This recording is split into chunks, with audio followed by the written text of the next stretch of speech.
नमस्कार, पिंकल मेहरा दोगरा जनरल। देश के साथ साथ जम्मू कश्मीर में भी नशा एक बड़ी समस्या बनता जा रहा।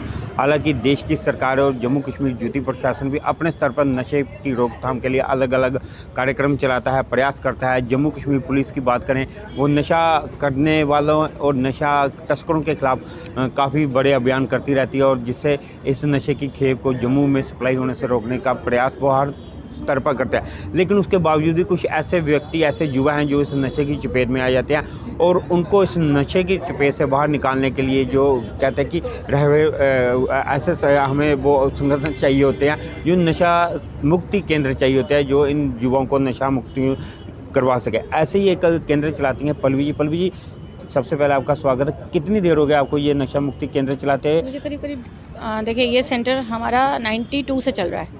92 से लगातार चल रहा है। इनफैक्ट नॉर्थ इंडिया में ये one of the kind of पहला है। तो इस पे हम लोग लगभग अभी तक 10-20 हज़ार बच्चों से ज़्यादा बच्चों को ठीक कर चुके हैं। मुझे तो गिनती भी याद नहीं है एग्जैक्टली कितने लोगों को हमने अभी तक ठीक किया है। और अभी हमारा जम्मू कश्मीर के अंदर एक कुलगाम में और जम्मू में एक सेंटर चल रहा था, बट उसमें कुछ गाइडलाइंस, स्टेट गाइडलाइन और सेंट्रल गाइडलाइन में कुछ दिक्कत आई है, उसकी वजह से अभी फ़िलहाल बंद है। जल्दी ही स्टार्ट होगा वो भी।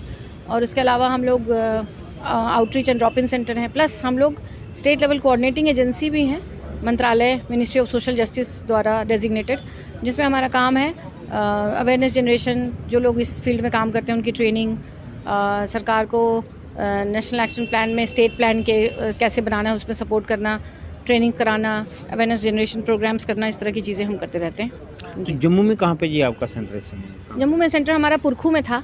अभी भी इंफ्रास्ट्रक्चर उधर ही है, बट अभी बंद है फ़िलहाल, जल्दी ही स्टार्ट होगा। ओडीआई से हमारा इधर है सुभाष नगर एक्सटेंशन में।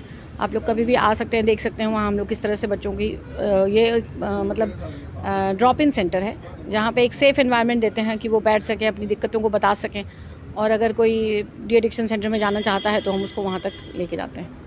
जिन बच्चों ने इस नशे में जो बच्चे गिर जाते हैं, उनके पेरेंट्स के साथ काउंसलिंग का क्या प्रोसीजर रहता है? जहाँ आप ऐसा क्या मैसेज देना चाहेंगे पेरेंट्स को कि बच्चों को इन चीज़ों पे इनसे बचाया जा सके? ऐसे कोई सुझाव जिससे बच्चे दूर रहें? जो बच्चे डी एडिक्शन सेंटर में जाते हैं, उनका जो पैकेज, जो उनको प्रोग्राम जो चलाया जाता है ना, उसमें फैमिली काउंसलिंग बहुत इंपॉर्टेंट एस्पेक्ट है, क्योंकि ये एक ऐसी समस्या है जिसमें आगे चल के जब रिकवरी के बाद भी पेरेंट्स के सपोर्ट चाहिए होता है।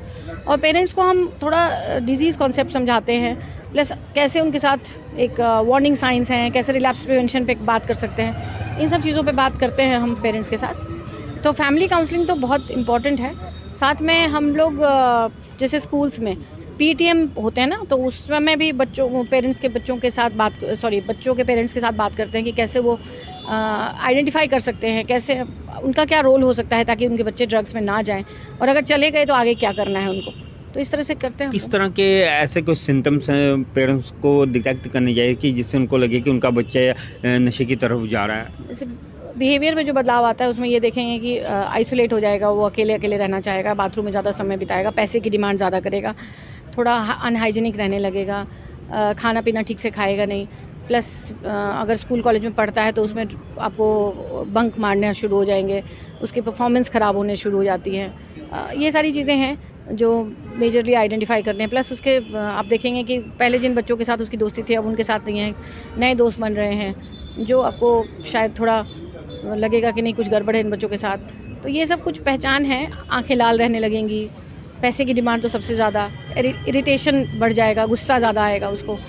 इस तरह की चीज़ें हैं जो जिससे हम बच्चे थोड़ा सा, ऐसा नहीं है कि ये सब लक्षण अगर है तो वो ड्रग्स में ही है, लेकिन चेक करने की ज़रूरत है कि कहीं उस तरफ तो नहीं चला गया है। अगर किसी का बच्चा नशे में अगर पड़ गया, अगर उसको इस नशे से बाहर निकालना, तो जो आप कितना समय लगेगा उस बच्चे को? देखिए, डिपेंड करता है किस स्टेज में है वो। अगर अर्ली स्टेज में है तो जल्दी निकल सकता है, थोड़ा क्रॉनिक लेवल पे चला जाता है तो समय लगता है। हालांकि रिहैब में 2-3 महीना तो रहना चाहिए कम से कम, ताकि और बेहतर होकर निकल सके। अगर जिनके बच्चे अब नशे में चले ही गए हैं तो वो निकालना चाहते हैं, तो आप उन पेरेंट्स को क्या मैसेज देना चाहिए? उनको रिहैबिलिटेशन सेंटर लेके जाना चाहिए इमीडिएटली। ज़्यादा जितना लेट करेंगे उतना और बदतर होता जाएगा, ख़राब होता जाएगा। सो अगर आपको पता लग गया है कि बच्चा ड्रग्स में है तो उसको एक बीमारी की तरह लीजिए और सीधा जहाँ कहीं भी डी एडिक्शन सेंटर या रिहैबिलिटेशन सेंटर चल रहा है वहाँ लेके जाए। तो इनका खर्चा वगैरह क्या रहता है? देखिए, जो भारत सरकार द्वारा समर्थित है वो तो फ्री है, बिल्कुल फ्री है। अब शायद जीएमसी में जो चल रहा है वो भी फ्री है, मगर उसमें शायद रहना पड़ता है पेरेंट्स को। बाकी प्राइवेट कुछ हैं, प्राइवेट का तो मैं नहीं बोलूँगी, लेकिन जो भारत सरकार मिनिस्ट्री ऑफ सोशल जस्टिस द्वारा समर्थित है वो सब तो फ्री है। 1 महीने का इलाज है, बिल्कुल फ्री है। शुक्रिया। तो ये थे पल्लवी जी जिन्होंने इस पूरे विषय पर जानकारी दी। अब आप सब लोगों ने इनकी पूरी बात सुनी। अब आप सब लोगों की इस पर क्या राय है अपनी राय कमेंट बॉक्स में दीजिएगा। इसी तरह के अपडेट के लिए देख रही है दोगड़ा जनरल।